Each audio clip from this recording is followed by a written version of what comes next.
যে ঝালই শুভ করবো দুপুর না কেন বন্ধুরা, এটা আজকে ছেঁকে আবারও দিলেই মায়ের হবে, একটি তাই তো? রান্না ইলিশের রেসিপি নিয়ে তোমাদের সামনে চলে আসলাম। এটা মায়েরই রেসিপি, আমি তোমাদের সাথে শেয়ার করলাম। তা দেখো, প্রথমে মা শিলের ওপরে পোস্তটা বেটে নিল। নেওয়ার পরে সর্ষে কাঁচা লঙ্কা, দু রকম সর্ষে কাঁচা লঙ্কা দুগুলো ভালো করে মিক্সড করে বেটে নিল।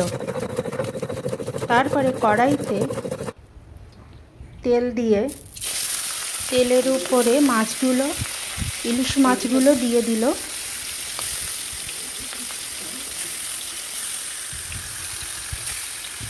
এক এক করে ইলিশ মাছগুলো দিয়ে দিল।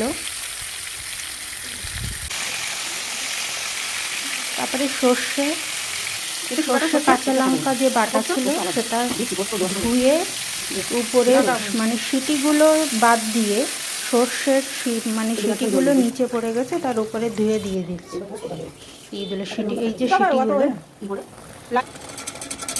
তারপরে পোস্তগুলো দিল, পোস্ত বাটাটা দিল। এবার ফুটে উঠেছে ঝোলটা।